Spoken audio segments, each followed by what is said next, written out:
the left and Boy stayed onside. Here's Mounier. 2-0 Huddersfield Town on the opening day of the Premier League. De Plata's forward.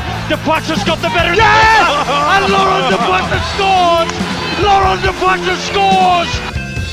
It's in the box. It's in there! It's in there! It's there! It's on the run! It's in there! The King of Alistair!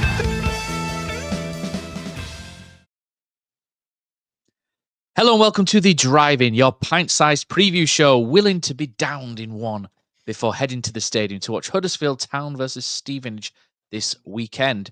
Ian Kilroy is currently away having a stand-up wash in his luxurious motorhome like a cast-off from Max and Paddy. So joining myself this week is a man who is capable of providing as much insight as the silkworm despite living 12 and a half hours away from Stevenage. It's Jerry the Berry. How are we doing, Jerry? I'm doing great, Matt. I will do my best killer impression today, minus the veganism. I'm a little fond of bacon myself, so and the children and all those children. But he's so Killer's on holiday basically. There's lots of Phoenix Nights references in that opening. Well, a couple there, Jerry. It might go over your head a little bit because it was a British sitcom rather than. I don't think it made its way across to. No, I'm afraid Phoenix Nights is not something I'm familiar with. Sorry. It's all right. Okay, so Town host Stevenage this weekend, and we're going to have a little look at how they might choose to play and cause us some problems. Last time out, we played Stevenage at home. It was pretty much 12 months ago on the 17th of August, 2024. Town got off to a grand old start with Josh Koroma scoring his first ever headed goal in professional football from a Lasse Sorensen cross as Town took a 1-0 lead into half-time. Ben Wiles scored at the start of the second half, but after that, Stevenage took control of the game and made things incredibly awkward and perhaps set down a blueprint for how to get at Michael Duff's Huddersfield. Harvey White scored a late penalty to bring it back to 2-1, but the game may be remembered for an awful miss from Stevenage attacker Elliot List. So, how will the game go this weekend? Unfortunately, we don't have a Stevenage viewpoint from this, but we do have Jerry Hinnan. So, Jerry, a couple of things about Stevenage. Basically, Alex Ravel is the manager there. He's very popular. They do like him at Stevenage. They liked him all last season. He has 2 defeats from 2 games against Huddersfield as a manager, I should say. Stevenage have never beaten Huddersfield Town in a game of football. That's stunning.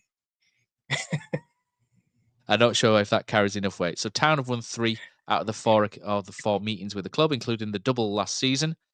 But Stevenage have a 100% league record this season and sit nicely at the top of the table. They came from behind to win impressively at Blackpool on opening day. They beat Rotherham 1-0, Northampton 2-0, and have a good 2-1 win. Town should be Stevenage's toughest test to date, but we've heard that before. So what to expect then, Jerry? So Jamie Reid is the top scorer in the league at the moment with 5. He has an expected goals of 2.3, so it shows that he's achieving above tracking base rate, so he will need to be kept quiet. Dan Kemp is the man who will cause issues from deeper in that number 10 role.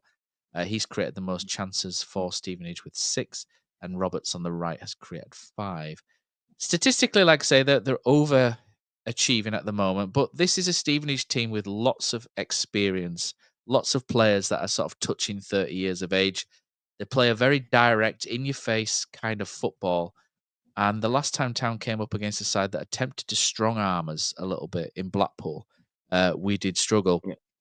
They have Gaston Ahadmi as well on the bench who can come on. And he's very good in the air as well. And Stevenage they knock more long balls forward than pretty much every side in the league. They're very direct, very in your face, and very difficult to play against. But Jerry, tell us, what do you know about Stevenage? What have you gleaned from what you've seen so far? Because you have created a very good little list for all the League One goals, haven't you? So you've been watching all the goals from League One and keeping up to date with all the teams. So tell us what you've learned from Stevenage.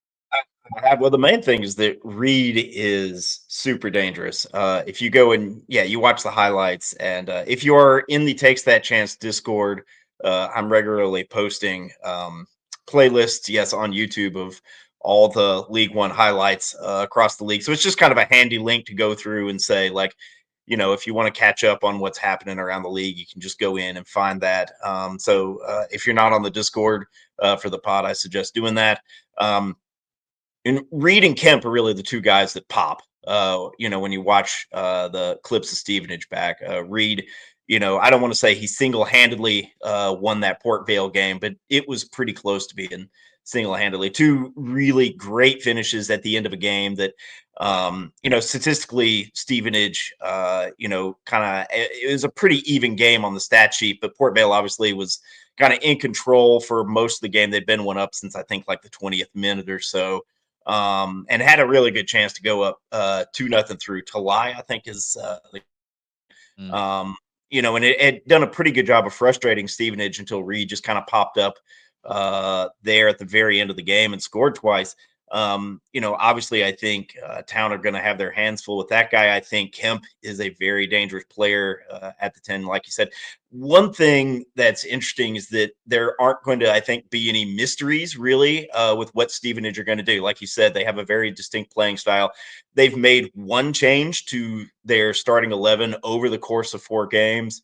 I watched the pre-match interview with Alex Ravel, and it's interesting. He sounds a lot like Lee Grant in a lot of ways. They asked him, well, how do you keep the squad happy when you've only made one change, over your 4 league games? He said, well, you just have to be honest and straightforward with them, and sounded a lot like what Lee Grant has been saying when he gets asked, sort of the opposite, like, how is everybody still happy when you're rotating in and out? And, with the transfer situation and that sort of thing. So I don't think there's going to be many surprises, which I think maybe plays into, Towns and Lee Grant's hands a little bit, that we can plan very precisely, I think, for sort of what we can expect from Stevenage. Whereas, Grant, I think, has a few more options at his disposal for Ravel to worry about.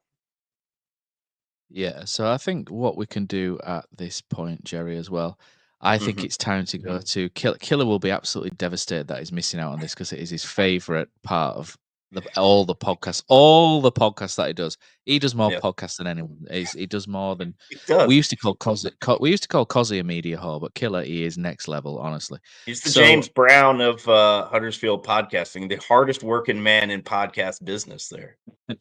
He does. He's going to make a career out of it, I'm sure. But we're going to the tactics board. Yes.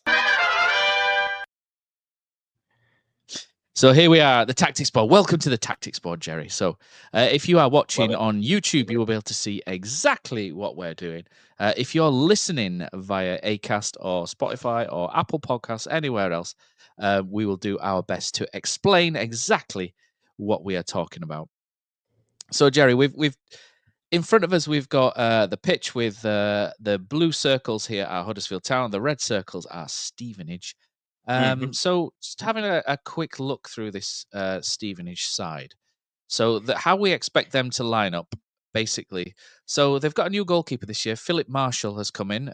He is he was at Aston Villa quite a while. He had a few loans at Aston Villa. So the goalkeeper Philip Marshall over here. So he's had a few loans at.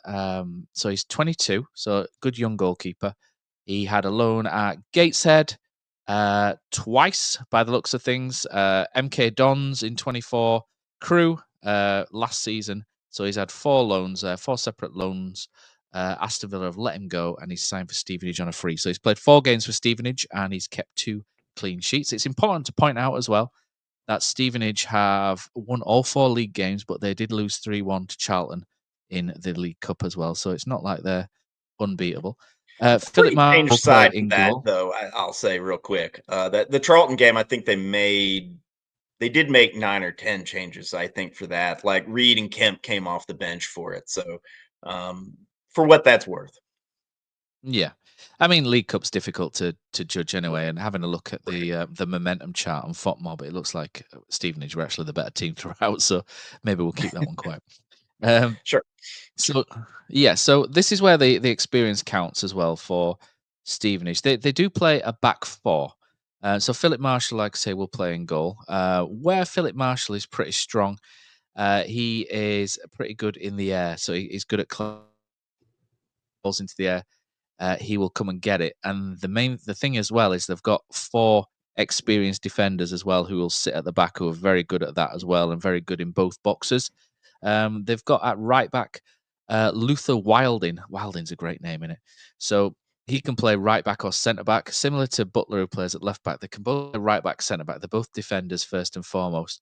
Wilding's now coming up to 300 games for Stevenage. He's been there since 2018, so he's vastly experienced and vastly settled. And this is what we'll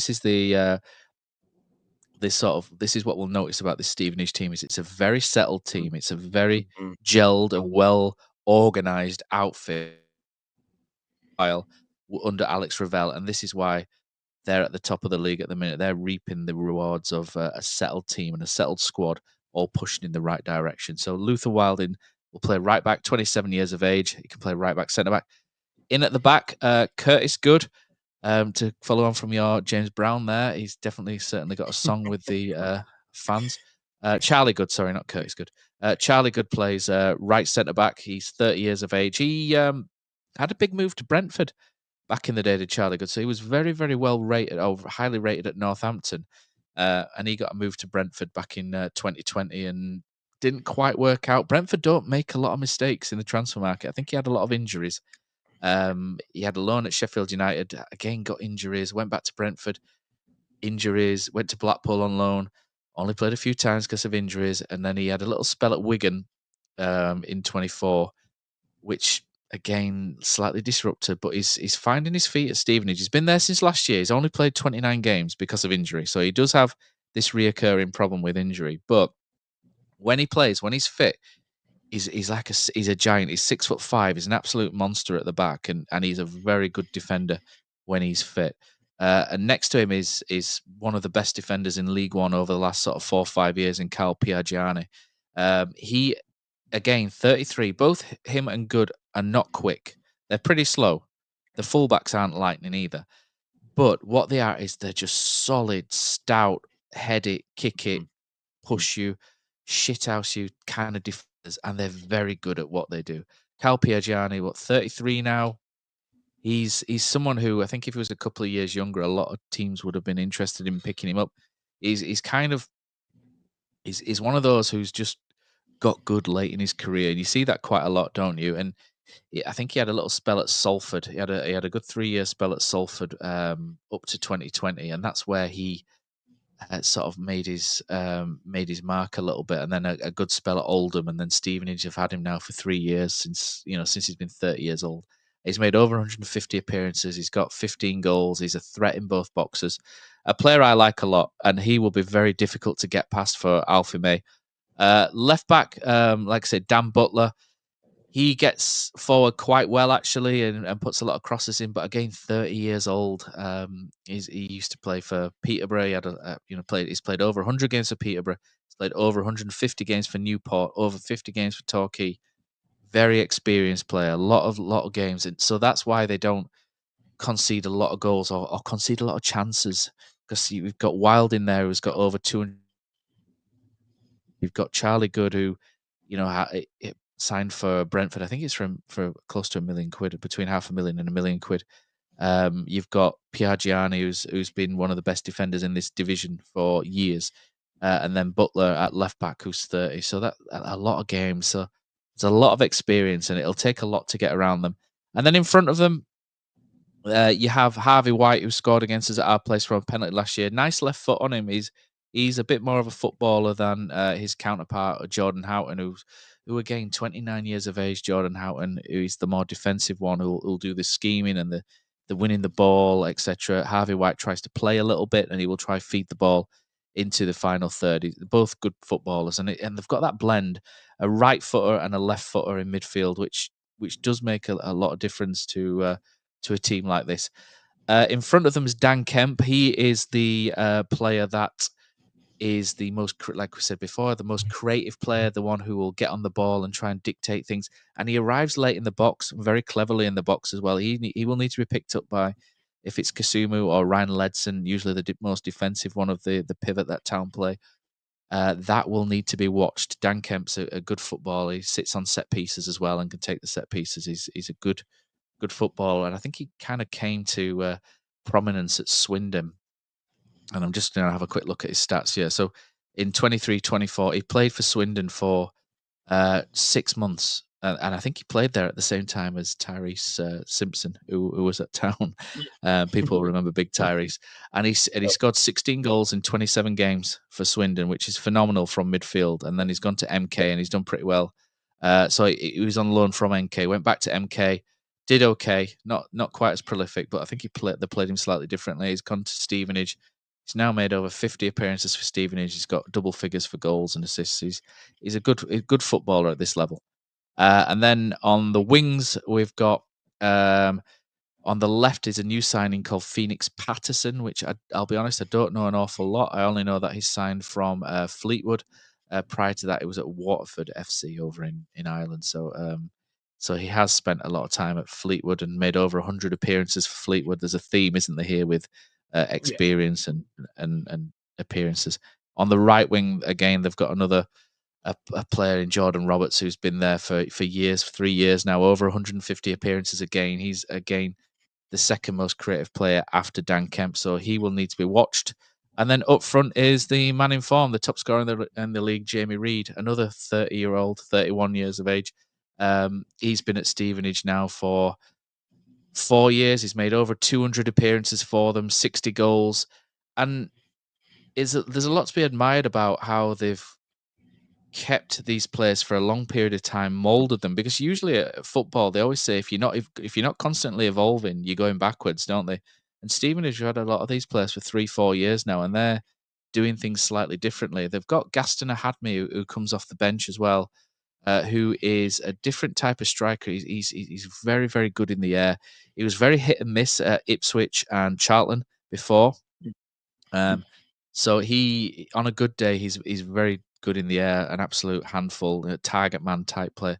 And like I said, they do like to go long, and they do like to go forward very quickly to Stevenage. So that's how they'll line up, Jerry. Talk us through how you think Town will line up, and we'll agree or disagree with how we see that going, starting with the keeper. Yeah, well, I don't see any reason to think Owen Goodman wouldn't start in goal. What's interesting, I think, about Lee Grant's Huddersfield is that I feel like we do have a clear-cut first 11 after 4 games, but you can almost count on Lee Grant to not actually deploy that first 11. We know he's going to probably make some rotation changes. The fact that, we're fresh off of Town playing 3 games in a week, 4 games in 10 days. Grant is going to sit, and they have another cup game away at Sunderland on Tuesday, followed by another game on Saturday. They're playing 9 games in 21 days. No, 7 games. 7 games in 21 days. It's a lot of football, and for a manager who we know wants to rotate basically regardless of what the fixture list looks like, it won't.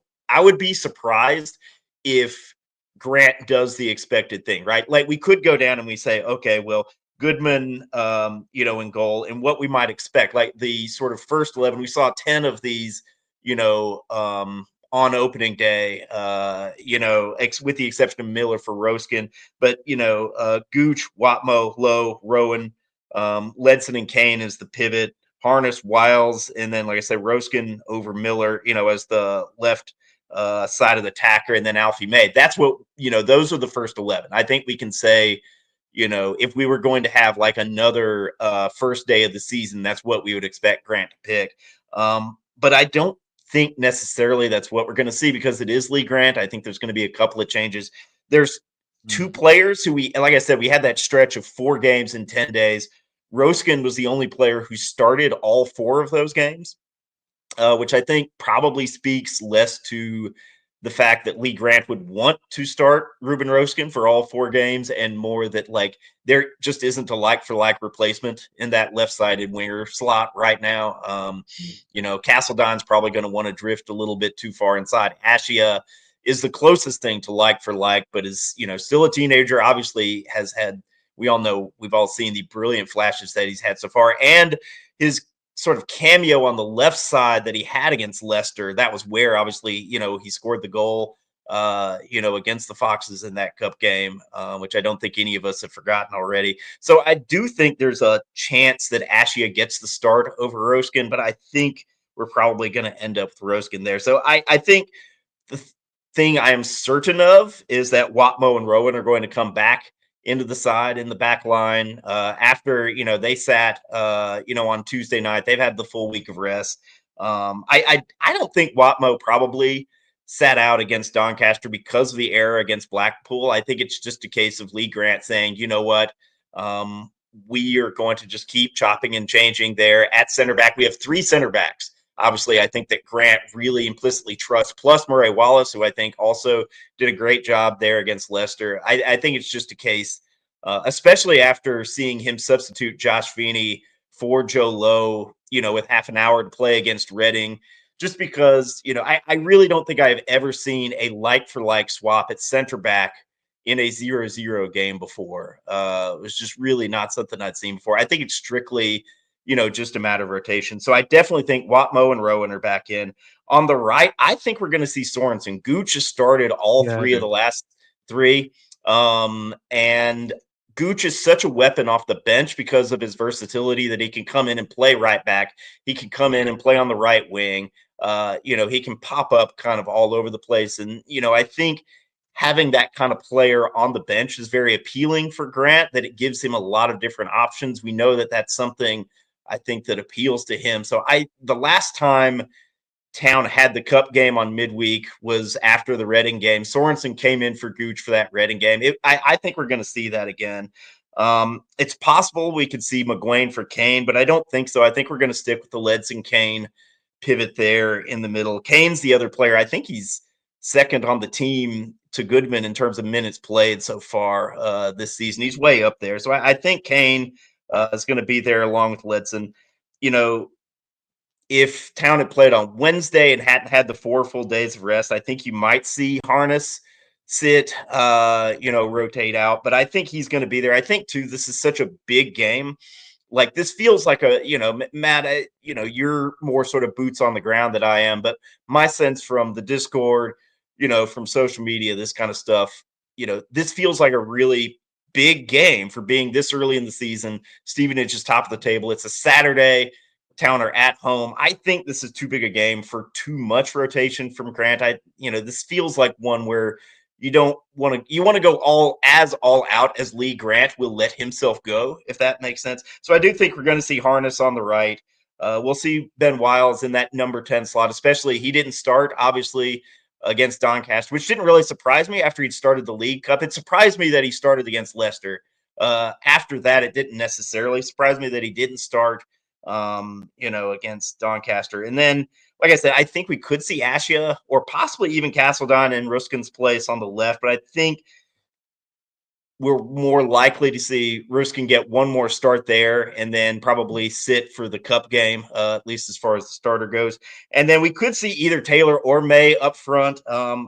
You mentioned that if there is a weakness in that very experienced Stevenage back line, it might be pace, which would sort of lean me towards, maybe we have Taylor off from the start and bring May in off the bench to really kind of harry them at the end of the game.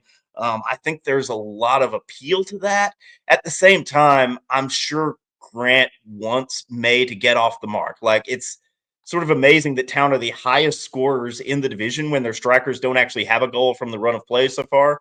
May's got one, and that was from the penalty spot. Taylor's got one, and that's from the penalty spot. I think he would really, really like to get May going. So I think we're going to see May start up top, but it wouldn't surprise me if we see Taylor there. So ultimately, I'm going with Goodman, Sorensen, Watmo, Lowe, and Rowan, Ledson and Kane, Harness, Wiles, Roskin, and May up top. But it almost feels like there's one more sort of curveball coming from Lee Grant somewhere in there. Yeah, your team's very similar to what I think it'll be. I think Goodman will continue. I think Rowan will come in. I think Killer was a little bit upset, wasn't he, that Rowan was rotated out for Wallace. But I think when Rowan's had that impact injury a couple of weeks ago, I think rotating him out was probably a smart move, giving him that game's rest. So I think he will come back in. I think he will be needed against their right winger, Jordan Roberts. I think he's the best man for the job on him. Watmo, I do think will come back in as well, which will be really harsh on Feeney, who was my man of the match against Doncaster.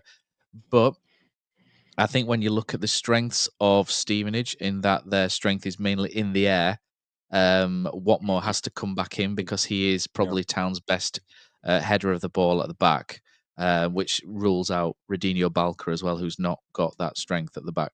So Watmore and Josh Lowe, Joe Lowe, I keep wanting to call him Josh Lowe, who was his dad, because I'm more used to seeing him play. Joe Lowe will probably be his partner, unless he goes with Feeney again and rotates Lowe out, possibly. But I think It's it a will possibility. be Lowe. Yeah, Lowe at left centre back. It may even bring Feeney on at 60 again for Lowe.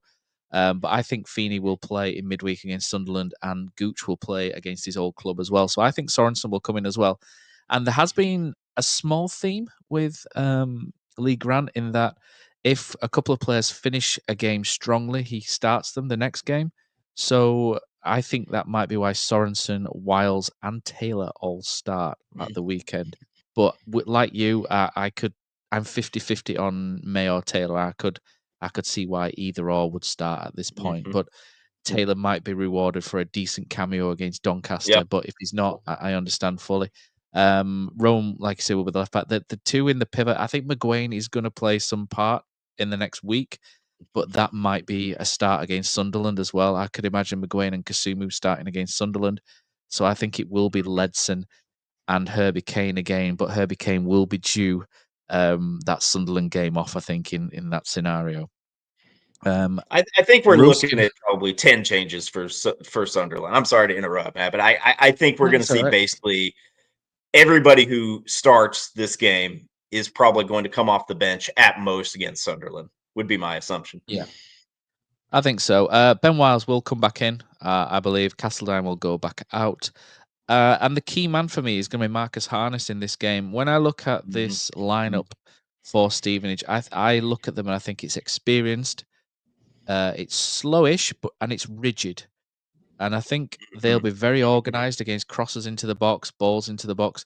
So I think the best way for Town to combat them will be through Ben Wiles pulling into that left space between the right centre back and the left. The right centre back and the right back, which will pull across Jordan Houghton to come onto him here. Harvey White is not the most natural defensive player, so I think then Marcus Harness drifting into this space offers Town something, and I think he will be the key player to kind of drift into that area, which will then mean that the striker will run off here behind Piagiani, whether that's Taylor or Alfie May, and they'll be looking to try and get them in behind. If they can't, because they will sit deep, then the opportunity comes for the likes of Harness and Ben Wiles to potentially shoot from the edge of the box to get something in. But it's going to be a really tough game. But I think that'll be the way that Town go. Ruskin will probably try and provide the left to pull that fullback out, and then Ben Wiles will come into the space between them here, which will drag Houghton out with him, and then that's when this space has got to be done, and that's possibly where the pivot kind of struggles to sort of support. Ledson is going to have to come up a little bit to try and do that, or Herbie Kane's going to come across to the left and try and play in that area which is vacated then.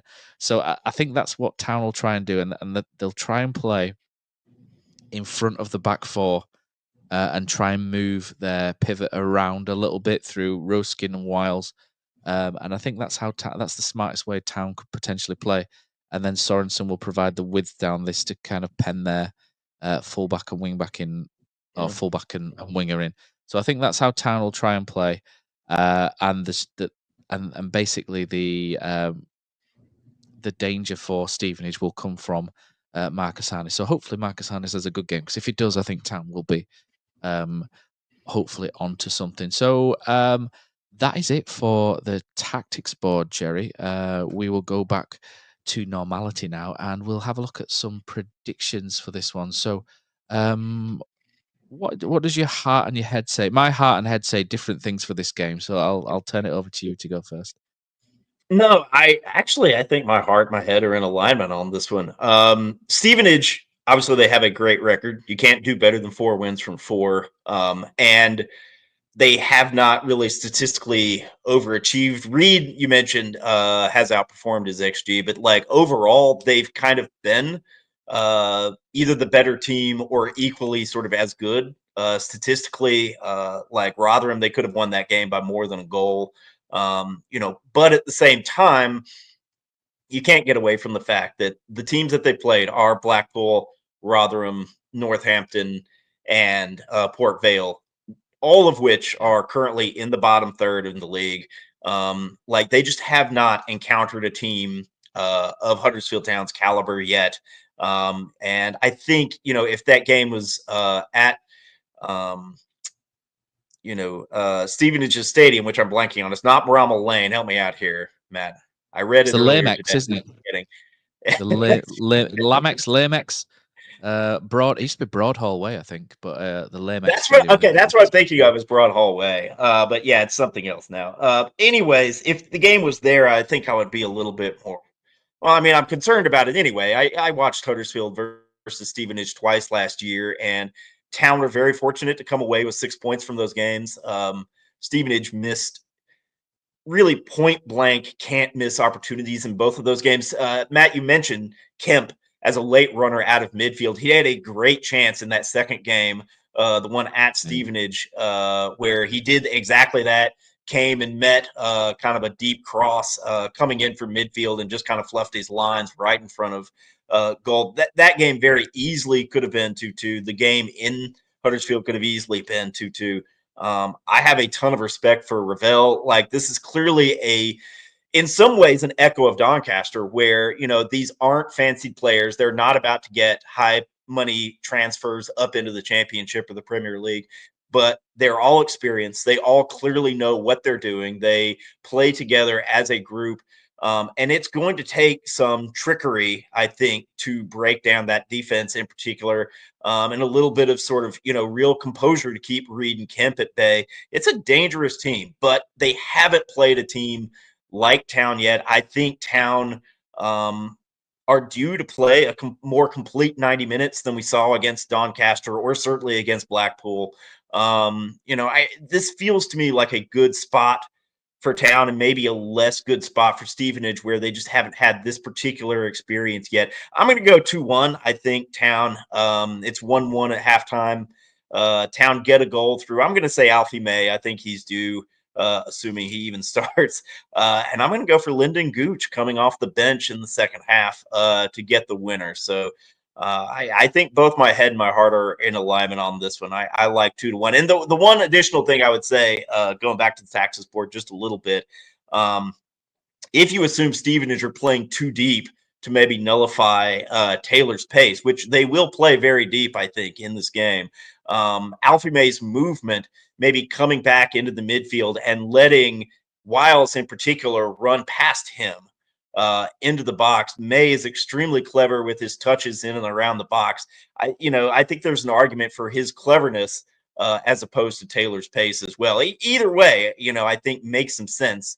But that could be something to watch out for. B. May kind of popping up in that space in front of the box and letting Wiles and maybe Harness as well kind of run past him to set them up for opportunities. I think that's a good shout. My head says 1-1. But my heart says 2-1. So I'm going to go with the heart. Yes. So I'm going to say 2-1 to Huddersfield. I think Harness, like I say, Harness is key for me in this game. Harness and Wiles are both key. And I think I'm going to pick them as the goal scorers in this one, Marcus Harness and Ben Wiles, to do the goods. But I can see it being another struggle in the first half with Stevenage getting a good portion of the game or being the better side for a good portion of that. And I just think that Town's changes have been very good recently, and I could just see maybe Gooch coming on for Sorensen and maybe turning things, and there might be something else there that could, Castledine or something, or Ashier or something would also come on, or a Taylor or May, which could help just the freshness of them to win the game in the second half. So that's what I'm going for. 2-1 for me, 2-1 for you. We'll all be very happy on Sunday evening, won't we, if that comes off. So I do think just the one other point I would want to make, Matt, is that Stevenage has played the same kind of compressed schedule that Town have. And again, they have not made basically any kind of rotation in the league. If it comes down to, which side is fresher at the end of the game, which side can expect to get more out of their bench, well, that's not even a contest. That's absolutely hand down Huddersfield Town. Absolutely. So how will we get on? We'll find out when we're back on Sunday evening, and we'll review the game then as well. So, Jerry, thanks for jumping in for Killer. Done a sterling job. And thanks for listening. And remember, sign up for the Patreon, www.takesthatchance.com.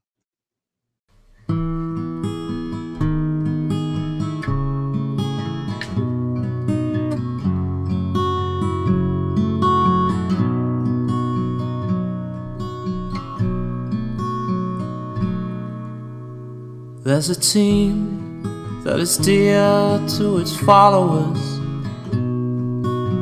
The colours are bright blue and white. They're a team of renown, and they're the pride of the town. And the game of football is their delight. And all the while upon the field of play, thousands loudly cheer them on the way. Often you can hear them say, who can beat the town today? And then the bells will ring so merrily, and every goal shall be a memory. So town, play up and bring that cup back to Huddersfield. So town, play up and bring the cup back to Huddersfield.